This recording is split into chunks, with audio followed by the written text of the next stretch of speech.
Une épouse, une mère et le secret de quelqu'un d'autre. Son corps a été retrouvé sur le bord d'une route du sud de la Floride. Un mystère qui a hanté les enquêteurs pendant plus d'1 an. Maintenant, un rebondissement choquant. Une arrestation révèle un réseau de textos, de messages privés secrets et un alibi que les enquêteurs disent n'être qu'un tissu de mensonges. Nous enquêtons sur cette affaire présentée par Law & Crime. Je suis Chris Stewart.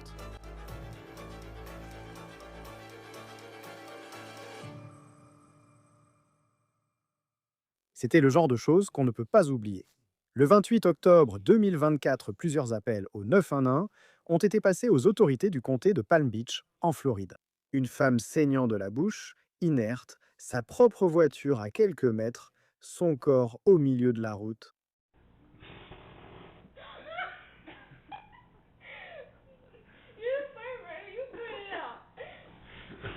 Voici la femme qui a été retrouvée sur la chaussée, telle que ceux qui la connaissaient veulent se souvenir d'elle, Linda Campotelli. Voici une vidéo publiée dans sa nécrologie où on la voit simplement s'amuser avec sa famille.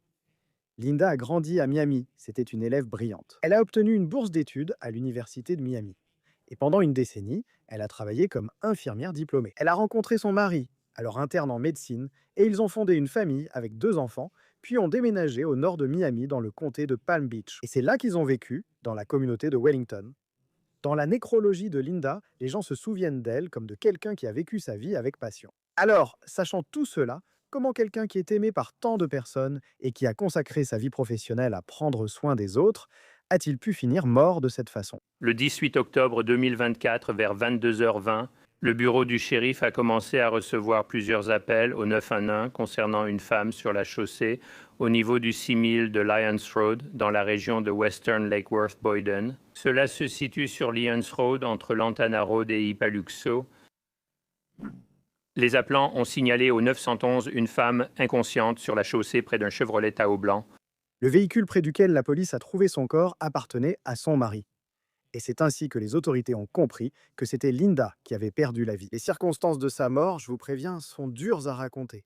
Il y avait une traînée de sang sur la chaussée. Elle avait une profonde entaille à la tête. Et l'arrière de ses talons était usé et très abîmé selon les forces de l'ordre. Les autorités disent que Linda a été traînée ou déplacée avec force. Les blessures de Mme Campotelli correspondaient à un traumatisme par objet contondant.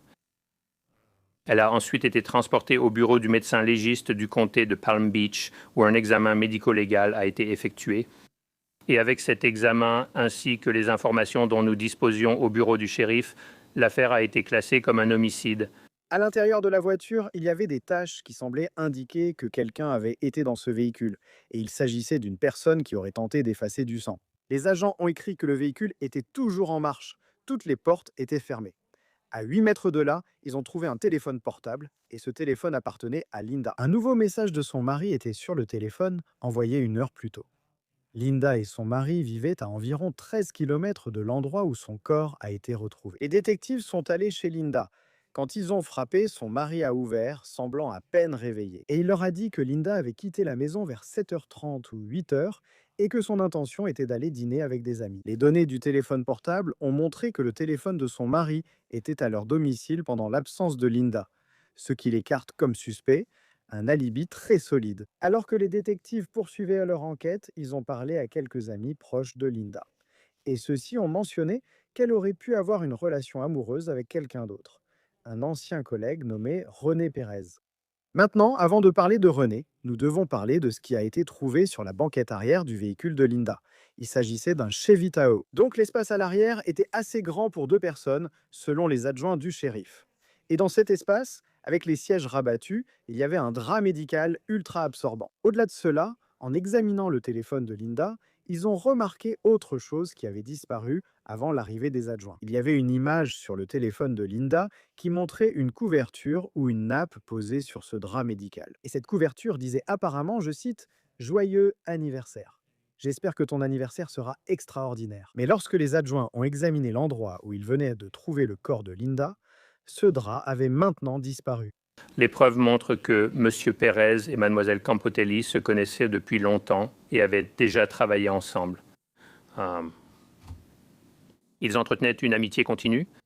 Les détectives ont extrait les données de l'iPhone de Linda révélant sa relation amoureuse avec René Pérez. C'est selon l'affidavit d'environ 25 pages que nous avons ici à Law and Crime. Maintenant, les deux, Linda et René, communiquaient souvent via WhatsApp, la messagerie qui dispose d'un chiffrement de bout en bout, ce qui permet aux gens de communiquer de manière discrète si nécessaire. Lorsque les adjoints ont trouvé les messages entre Linda et René, ils montrent qu'elles avaient prévu de se retrouver la nuit où Linda a été tuée, à peu près au moment où elle avait dit qu'elle allait dîner avec des amis. Voici ce que disaient certains des messages la veille, lorsque les autorités affirment que Linda et René faisaient ses plans. Linda envoie un message à René sur WhatsApp. Je t'aime, je me sens un peu bizarre. Je ne sais pas à quoi m'attendre demain. Tu n'as jamais rien fait de ce genre pour moi auparavant, et je me sens un peu nerveux. Quelques minutes plus tard, René répond. MDR, ce n'est rien. J'essaie juste de te montrer que je peux être romantique. Ce ne sera sans doute pas aussi bien que ce que tu as fait pour moi. Ensuite, Linda dit, je cite, donc demain à 19h30, et tu es sûr à 100% que c'est bon? Et René répond, oui madame, c'est noté. Je t'aime tellement. Puis Linda répond, merci. Je t'aime tellement aussi. Bonne nuit. Les enquêteurs affirment que d'autres messages prouvent que les deux parlaient souvent de sexe et de leur amour. Et ils pensent que cette liaison, cette relation amoureuse aurait duré environ 2 ans. Maintenant, clairement, quand vous lisez cela, si vous êtes détective, vous vous dites qu'il faut parler à cette René Pérez. Ils ont donc réussi à faire venir René pour une audition en 2024, juste après que tout cela se soit produit. Et ils disent que René leur a avoué que, oui, il avait une liaison avec Linda. Il affirme que cette liaison durait depuis 2 ans. Les enquêteurs ont interrogé René sur les messages WhatsApp au sujet de leur projet de rencontre le jour où Linda a été retrouvée morte. René a dit qu'il prévoyait quelque chose de spécial pour l'anniversaire de Linda, car c'était quelques jours plus tôt. Elle travaille de nuit dans un centre médical. Donc le plan était qu'il quitte prétendument le travail, puis retrouve Linda. Il a dit que la veille, il avait prévenu Linda qu'il ne viendrait pas car son fils était malade et qu'il ne pouvait pas travailler. Il a toutefois déclaré avoir finalement travaillé ce soir-là. Maintenant, le problème avec cet alibi, comme nous venons de le lire ensemble, c'est que quelques-uns des messages que Linda et René s'étaient envoyés. Les autorités disent qu'il n'y a aucune preuve que René ait jamais envoyé un message, ni un SMS, ni un message WhatsApp, disant qu'il n'allait pas retrouver Linda ce soir-là, le 28. Si vous êtes un détective, certains éléments de cette histoire ne collent pas quand vous entendez ça. Une grande partie de cette affaire, montée depuis cette nuit d'octobre 2024, repose sur les données de localisation du téléphone portable. Maintenant, avant d'aller plus loin, parlons un peu plus de René, parce qu'il a dit aux agents que lorsqu'il a annulé le rendez-vous romantique avec Linda la veille, elle était très contrariée. Les enquêteurs disent que c'était un autre signal d'alarme qu'ils disent cela, parce qu'ils avaient examiné tellement de messages textes, des dizaines de milliers de messages au cours des derniers mois. Entre les deux, et ils ont remarqué un schéma dans la façon dont René et Linda communiquaient. Ils disent que lorsque Linda était contrariée ou perturbée par quelque chose, René se confondait en excuses. Donc maintenant, vous avez René qui affirme que Linda était très contrariée, qu'il ait annulé cette rencontre qu'ils avaient prévue pour son anniversaire. Mais les agents disent qu'il n'y avait aucune preuve, aucune excuse de la part de René, en dehors du fait qu'il n'y avait aucune preuve qu'il ait jamais annulé cette rencontre, car ils ont tous les messages que Linda et René se seraient envoyés. Maintenant, parlons des données de localisation du téléphone portable.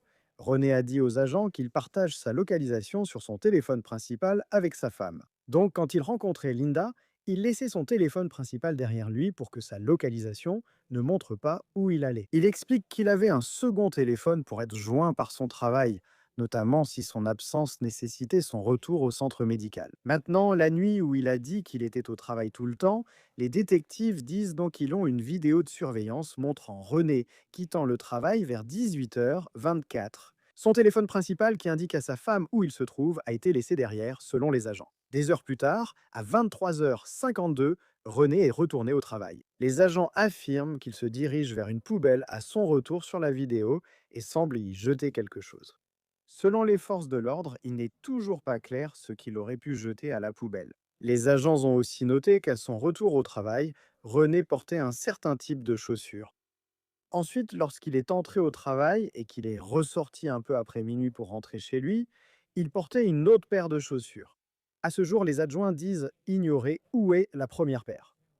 Quelques jours après son entretien avec la police, les enquêteurs ont fouillé la maison de René. Et c'est à ce moment-là qu'il y a eu un autre développement intéressant dans cette affaire.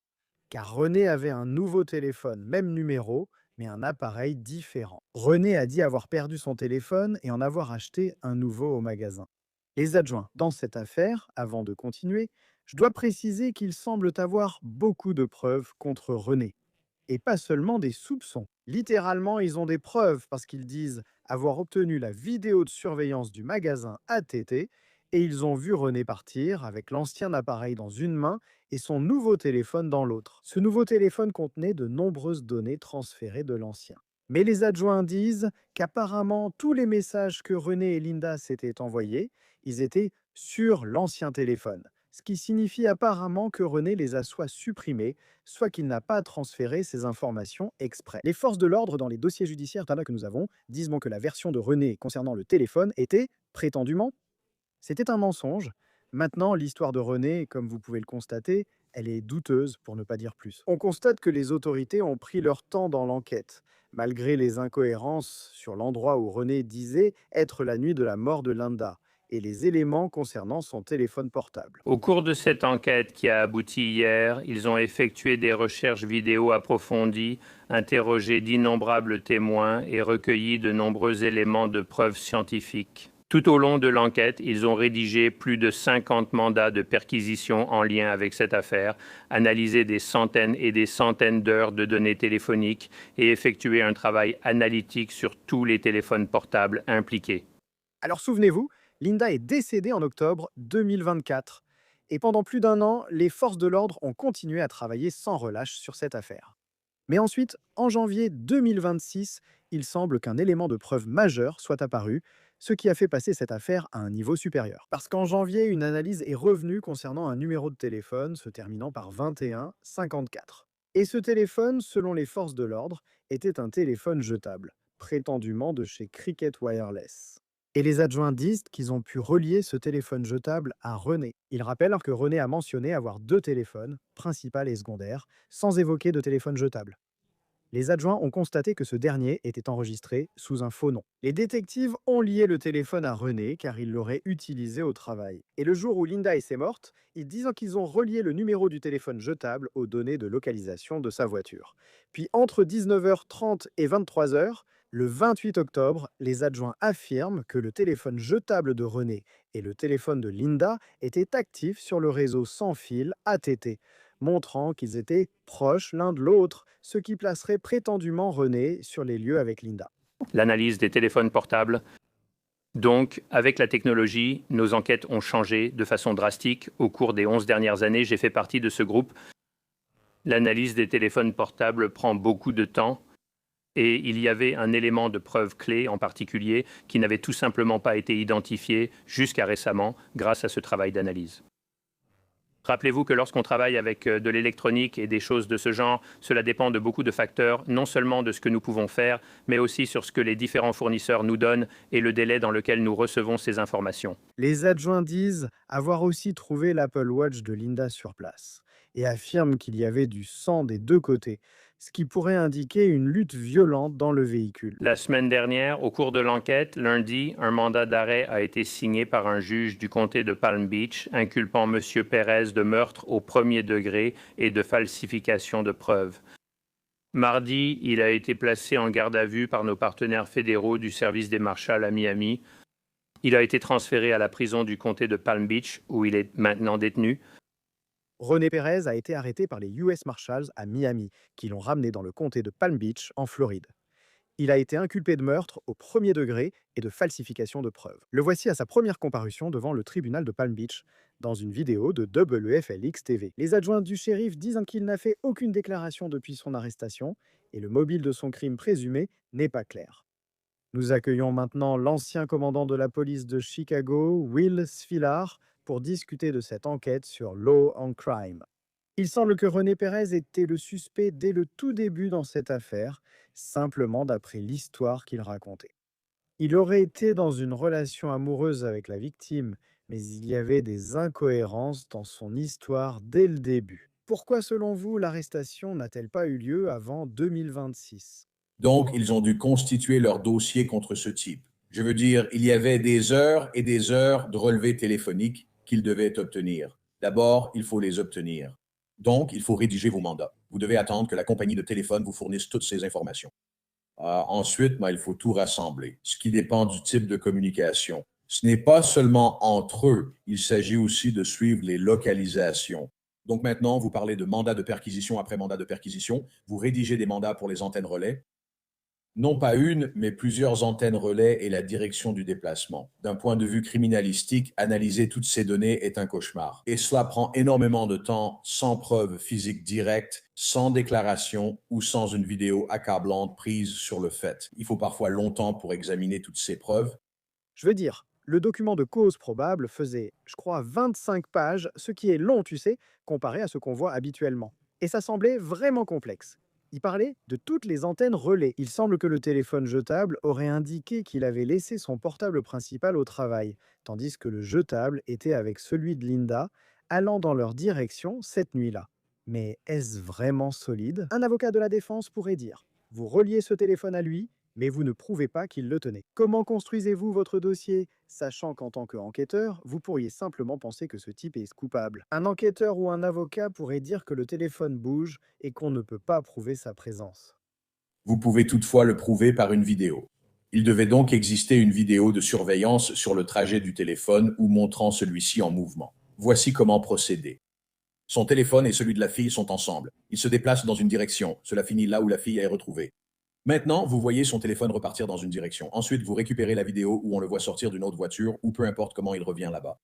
Vous savez, le timing correspond. Tout doit correspondre. La vidéo correspond au mouvement ou au déplacement du téléphone. Et vous avez tout à fait raison. J'ai eu plus d'une affaire où il disait, eh bien, son téléphone était là, mais vous ne pouvez pas prouver qu'il était là. Vous le prouvez autrement grâce à la vidéosurveillance et aux nombreuses caméras présentes partout. Et il y en a au parking où il était, là où était l'hôpital. Il y en a sur la route entre l'endroit où ils étaient et l'hôpital. C'est pour ça que l'affidavit fait 26 pages. Il y a beaucoup de preuves nécessaires dans les affaires basées sur des indices. Quelle part de cette affaire est circonstancielle à ce stade? Il ne semble pas qu'ils aient beaucoup de preuves matérielles de la scène. Je veux dire, on sait qu'elle avait des blessures très très brutales quand elle a été retrouvée, ce qui semble montrer qu'elle a peut-être été traînée ou quelque chose comme ça. Vous savez, la partie concernant les talons est très difficile à lire. Mais on n'entend pas beaucoup parler de ce qui le relie à ce Chevitao, au-delà du fait qu'ils étaient dans une relation d'une certaine sorte. À moins qu'il n'y ait une vidéo qui le montre en train d'en sortir à un moment donné ou d'y entrer à un moment donné. Pour les blessures, il n'y a pas beaucoup de preuves physiques. Comme tu l'as dit, ils ont mentionné qu'il portait d'autres chaussures et pensent qu'il aurait pu s'en débarrasser. Ils l'ont vu entrer dans une benne à ordures sur la vidéo, mais tu sais, 1 an et demi après, mais je doute qu'ils aient ces chaussures car ils ont juste dit qu'il en portait d'autres, ce qui suggère qu'il les a probablement jetées. Ces blessures, tu sais, il y a des projections de sang dans la voiture. Elles saignent abondamment dans la voiture. Il se passe l'une de ces deux choses. Soit il tente de la jeter hors de la voiture en marche et elle est traînée, soit elle essaie de s'échapper et est traînée sur le côté puis derrière la voiture. Je veux dire, les blessures dues au traînage sont assez importantes, mais ils disent que c'est un traumatisme contondant, ce qui veut dire qu'elle n'a pas été percutée par la voiture. Elle a été frappée puis traînée. Et c'est juste, je veux dire, c'est tellement difficile quand on pense à cette femme, et vous savez ce qu'elle a dû endurer. Vous savez, c'est juste, c'est la partie horrible de ces affaires, au-delà de la simple perte de vie. Vous savez, son interview, on dirait que, si on y revient, et je sais comment le PBSO, le bureau du shérif du comté de Palm Beach, comment ils ont présenté ça, c'est que dès le début, il a dit qu'il allait être là. Il avait tous ses messages avec elle, mais il affirme avoir annulé le rendez-vous sans aucune preuve de cette annulation. Et on dirait vraiment que dès le début, n'importe qui regardant ça se dirait, c'est le gars qui pourrait être responsable de ça. Tu crois qu'il savait qu'il était suspect? Après tout ce temps, 1 an et demi plus tard, l'arrestation par les US Marshals a-t-elle été une surprise? Non, je pense qu'il se doutait probablement que quelque chose allait arriver dans ce genre-là. Je veux dire, il a menti dès le premier jour. Et ensuite, en tant qu'enquêteur et procureur, tu te retrouves dans la situation suivante. Qu'est-ce qu'on sait? Qu'est-ce qu'on peut prouver? Si on ne peut pas prouver ce qu'on sait tout de suite, il faut construire son dossier. Est-ce que ce type est un danger pour la communauté? Je ne sais pas. C'est une liaison qui a clairement très mal tourné. Que sait-on vraiment? Que peut-on prouver? Ce n'est pas pareil. Tu le savais dès le début. Qui d'autre aurait pu être suspect? Ses amis disaient qu'ils avaient une liaison, mais tu dois bâtir ce dossier. J'avais ce pressentiment, il semblait toujours regarder derrière lui. J'ai trouvé ça vraiment intéressant car il y a de nombreux aspects techniques, comme une antenne relais captant ceci, une autre là-bas. Mais en regardant simplement les messages, apparemment c'était ce genre de relation. Et on sait tous, vous savez, on connaît probablement des couples comme ça, où elle se fâche et puis lui s'excuse de façon excessive. Et puis il raconte l'histoire du genre, eh bien j'ai annulé et elle était vraiment en colère. Mais il n'y a absolument aucune preuve d'excuse. D'après ton expérience en examinant le dossier, à quel point discutes-tu avec les autres enquêteurs pour dire voilà comment on pense que la dynamique de cette relation fonctionnait? Eh bien, il faut utiliser toutes les preuves dont on dispose. Et encore une fois, ça va être les conversations, et peut-être aussi les conversations avec ses amis auxquelles elle se confie. Je veux dire, ses amis étaient au courant de la liaison, donc elle partageait probablement aussi certains détails à propos de l'instabilité de la relation, s'il y en avait, ou quelque chose dans ce genre-là. Mais oui, on s'assoit autour d'une table et on discute de tout, mais il faut faire attention. Quand on travaille sur une affaire criminelle, on élabore toujours une théorie sur le crime. Mais ce que tu ne peux pas faire, c'est être tellement focalisé sur ta propre théorie que tu n'acceptes plus rien d'autre. C'est pour ça qu'il est bon d'avoir des conversations avec d'autres personnes, parce que, tu sais, souvent, si tu te retrouves dans une situation comme ça, tu dois vraiment faire attention à ne pas te dire, c'est ma théorie, c'est la seule explication plausible, je dois prouver ma théorie. Ça ne marche pas comme ça. Il y a beaucoup d'avocats de la défense qui, et je ne sais pas à quel point cet argument est efficace, mais ça ressemble à un argument assez classique et habituel du genre. Eh bien, ils ne se sont concentrés que sur une seule personne tout le temps et ils n'ont pas examiné les autres suspects. Et clairement, si quelqu'un a une liaison et que cette personne te ment en tant qu'enquêteur, tu te dis probablement qu'il faut enquêter davantage sur cette personne. Mais en même temps, là où son corps a été retrouvé, sur Lyons Road, cette personne y habitait autrefois. C'est une route très fréquentée. Et un avocat de la défense pourrait dire eh bien, vous savez qui sait comment elle s'est retrouvée dans cette situation. Peut-être que quelqu'un est passé après son départ. Comment, en construisant un dossier, pouvez-vous écarter toutes ces possibilités tout en vous concentrant sur la personne qui, selon ses dires, vous a menti? Je veux dire, ce type, il semble qu'au début, il faisait tout ce qui pousserait un enquêteur à le considérer comme la personne qui aurait pu le faire. Il admet librement qu'il y a eu une liaison, mais ensuite il ment sur les circonstances autour de cette nuit-là. Donc, vous voyez, s'il avait menti sur la liaison dès le premier jour, je ne sais pas. Je la connaissais du travail. Je ne la connais pas vraiment. Peut-être que vous n'êtes pas directement concentré sur lui, mais lorsqu'il commence à mentir sur ses allées et venues en admettant la liaison, l'affidavit de 26 pages devient alors crucial, car vous avez raison. Vous devez surmonter certains arguments de la défense qui répètent souvent vous ne vous êtes intéressé qu'à cette personne.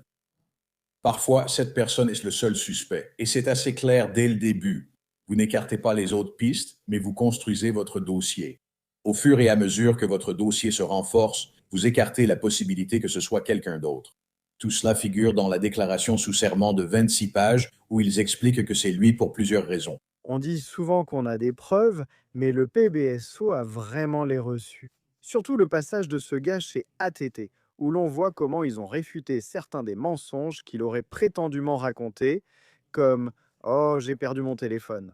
Mais il y a la vidéo de surveillance de toi au magasin ATT avec le téléphone dans ta main quand tu t'en vas. Quand tu lis ces 25 pages, et je suis sûr que dans ta carrière à enquêter sur des meurtres, on t'a souvent menti lors des interrogatoires. À quel point penses-tu que René Pérez semblait être un menteur efficace pour essayer de dissimuler cela? Pas vraiment. Il n'a pas très bien effacé ses traces. Écoute, c'est ainsi que se déroulent les enquêtes aujourd'hui. Toutes ces analyses médico-légales, toutes ces caméras, les relevés de téléphone portable. Les relevés de téléphone portable étaient très importants quand je travaillais sur des affaires de meurtre. Avant, les antennes relais étaient essentielles dans mes enquêtes de meurtre. Aujourd'hui, ce sont les caméras de surveillance qui représentent l'avenir. Il devient de plus en plus difficile de mentir sur ta localisation quand tu es constamment filmé ou que tu as toujours ton téléphone sur toi. Quand tu regardes à la cause de sa mort, ce traumatisme contondant, il semble qu'ils aient pu, d'un point de vue technique, prouver qu'il était là. J'imagine que lorsqu'il s'agit de présenter une affaire à un jury, si tu n'as pas les preuves médico-légales qu'il l'a physiquement frappé ou quoi que ce soit d'autre. Combien de preuves de ce genre as-tu vraiment besoin par rapport au simple fait de placer la personne sur les lieux? Et puis clairement, il est arrivé quelque chose à cette femme et il était le seul autre présent. Est-ce qu'on peut obtenir une condamnation rien qu'avec ça? Tu peux, mais pas seulement avec ça. Il faut aussi d'autres éléments. Par exemple, il y a des preuves dans cette voiture Il y a des projections de sang dans la voiture qui indiquent qu'il y a eu une forme de violence à l'intérieur. Il y a eu des coups, des éclaboussures, ou peu importe, des projections. Il y avait du sang dans la voiture qui suggérait qu'une violence avait eu lieu à l'intérieur, ce qui écarte la possibilité pour la défense qu'elle ait simplement été percutée par sa propre voiture et traînée, parce qu'il y a des preuves qu'il y a eu une agression à l'intérieur de la voiture. À quel point estimes-tu ce dossier solide? Déjà, avec ses 25 pages, c'est beaucoup. À quel point ce dossier est-il solide? Si vous êtes un professionnel, vous savez, du côté du procureur, serait-il confiant pour aborder cette affaire? 1 an et demi d'enquête, une déclaration sous serment de 26 pages, des heures et des heures de communication entre les deux, le suivi des relevés téléphoniques. Je pense que le puzzle est plutôt complet. Et je sais qu'on parlait un peu avant d'enregistrer du fait que c'est sa voiture. Enfin, c'est la voiture de son mari. Et puis, il y a cette couverture «Joyeux anniversaire» qui a été posée, mais c'est lui qui essaye de... Enfin, peut-être que je n'ai tout simplement pas bien compris. C'est un peu flou, mais on ne sait pas comment il a installé la couverture d'anniversaire, alors que c'était une surprise pour elle. C'était son véhicule et il avait sa propre voiture. Qu'as-tu pensé de cette partie? C'est ça qui est étrange. Elle ne va pas décorer sa voiture ou celle de son mari en allant à son rendez-vous. Où est le temps mort? Quand cela s'est-il produit? Est-ce après coup? Tu sais, est-ce qu'il étale toutes ses couvertures et installe tout ça après qu'elle soit déjà partie? Est-ce qu'il met tout ça en scène? Tu dois déterminer, et ils le savent probablement quand c'est arrivé, parce que, comme on l'a dit, ce n'est pas sa voiture à lui, c'est sa voiture à elle, c'est la voiture de son mari. Elle ne va pas décorer la voiture de son mari pour son propre anniversaire, donc ça a peut-être été fait après. Il sera intéressant de voir comment cela évolue. Ils ont déjà beaucoup de preuves et il semble qu'ils soient détenus dans le comté de Palm Beach. Et nous verrons quelles autres preuves seront révélées au fur et à mesure que l'affaire avance. Commandant des enquêtes à la retraite de la police de Chicago, Wilson Villar. C'est toujours un plaisir de vous avoir sur Law and Crime. Merci d'avoir accepté. Bien sûr. C'est tout pour On the Case présenté par Law and Crime. Abonnez-vous sur YouTube et Spotify et retrouvez-nous aussi sur Peacock. Je suis Chris Stewart, à la prochaine.